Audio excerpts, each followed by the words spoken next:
A continuación tomará la palabra la presidenta del Parlamento Europeo, doña Roberta METSOLA, con una intervención que tiene por título Europa, un futuro de esperanza.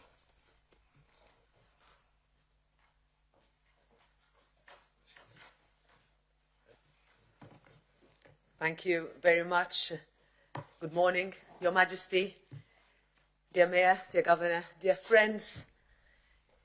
Europe, a future of hope, is a theme that, on the face of it, might clash with the reality facing so many people around this world.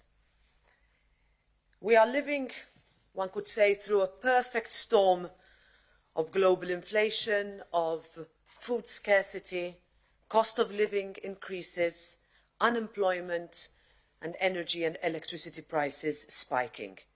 And all of this is framed in the context of war on our continent, with the unjust invasion of Ukraine and political uncertainty, propaganda and disinformation that risks driving more people to the fringes. And I will start by saying that we must be honest. It is difficult to speak of hope to families who struggle to stretch their salaries and their pensions to the end of the month. It is difficult to speak of hope when parents have to choose whether to heat their homes or switch on the lights. It is difficult to speak of hope when businesses are again facing impossible bills after 2 years of economic pain caused by the pandemic. It is difficult to speak of hope when children are bombed on our continent. It is difficult to speak of hope when you cannot find a job, get a loan, or pay your mortgage, or when loneliness isolates. It is difficult to speak of hope when mothers are still faced with little choice than to put their children on rickety boats to face the seas and dream of a better life in Europe. It is easy to see how cynicism grows, how apathy can become a defining force.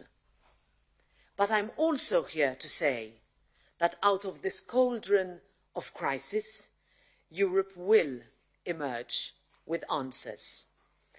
Europe was born out of the worst crisis the world has ever seen. And I know that together we will be able to face the future united, determined, and stronger than ever before. There are no simple solutions. There are no guarantees. Anybody who tells you that does not understand the scale of the challenge. But I am convinced that we are up to it. We've done it before, and we can do it again. And we will be called upon to do it yet more. When war fatigue sets in, when poll numbers and newspapers become harder for leaders to read, that is when we must dig deeper and find the resilience to see this through. And here let me say that unity does not mean being homogeneous. Europe does not seek to make everybody the same. We are different. We have different traditions, different realities, different languages, different cultures. And Europe is about embracing differences while ensuring equality of opportunity. Everyone must have the same chance, not necessarily the same viewpoint. And that is precisely our strength. It is also true that in this new world, we need leadership and we need Europe to be the light of hope that shines brightly.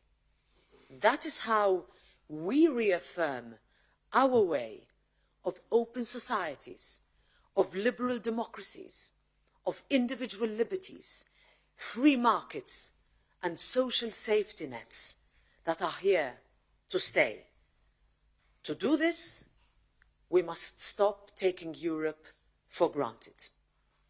We must listen to people, we must reinvent our project, and we must find the will to lead and provide answers to war, to inflation, to unemployment, to apathy, to hopelessness.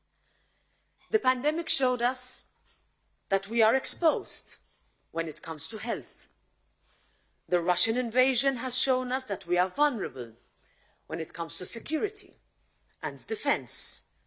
The weaknesses of our energy policy have been uncovered and exploited. The challenges are very real, but we can get our bills under control without abandoning our climate goals. We can only do this if we do it together. Rising energy prices are fueling inflation, resulting in less disposable income for households and businesses. Our banks and the financial sector are already feeling the pressure, with higher mortgages impacting our housing market. Our economy managed to recover well after the pandemic thanks to our economic governance framework and Next Generation EU. But now we need to set the right conditions to stimulate a stable path of growth. It is not only a matter of prosperity, it is a matter of security, it is a matter of hope in the future. And for Europe to give that hope to so many, this means we must strengthen our systems. We must build further on the pillars of our guiding, uniting principles. I am proud of Europe's accomplishments, and there are many. But of course we have to continue to be honest about our failings and frustrations of our processes, and crucially explain how we can and how we are going to make things better.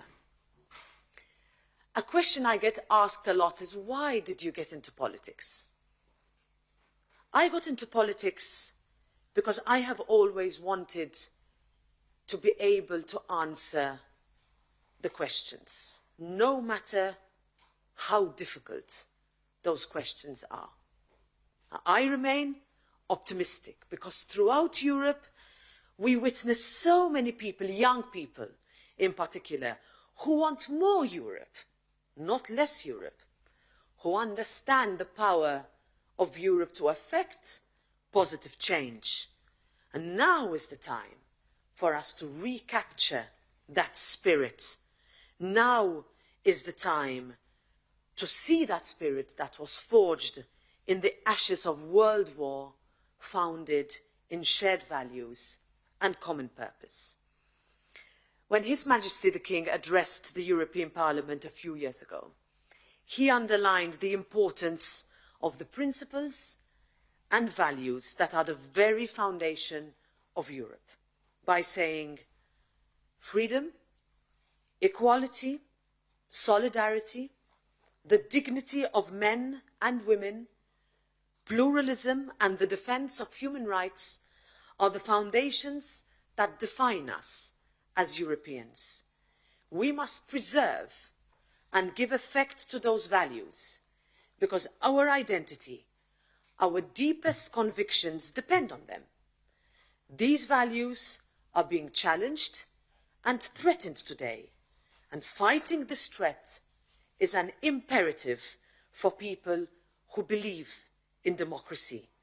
By defending our principles, we defend Europe. And the threat we face today is personified in the people of Ukraine. They are fighting for the values we believe in. They need Europe to stand by them and with them. And this is important if we are to push for peace. And Europe must push for peace, a real, sustainable and lasting peace. We must learn from Europe's painful history and understand whom we are dealing with. Peace must remain Europe's goal. But in Europe, we know real peace can only come with justice. Europe's future lies in its ability to adapt with speed, fortitude, and unity. And nowhere is this more important than in Ukraine. And this is why, to me, Europe has always represented the future. Change, possibility, hope. A few years ago, with Brexit, we saw many political forces in different countries say it was better to leave Europe.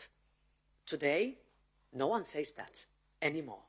On the contrary, we have an ever longer list of countries full of young people with hope that want to join, because there is hope in the future of Europe. The creation of Europe took belief, it took a huge political courage, and we need to find that bravery now again. The values Ukrainian people fight for are what Europe stands for. It is those values that we must protect. And in doing so, we must get better at explaining why these values are essential, why there can be nothing without them, why it is worth the cost. Too often we talk about democracy, equality, the rule of law, as if they are theoretical concepts. My job and that of the European Parliament is to demonstrate how those big words, but yet so tangible, so concrete, on whose everybody's lives depends on, can make a real difference to those people's lives. When people feel that democracy does not help to address that loneliness, isolation and frustration, they will be driven away from it.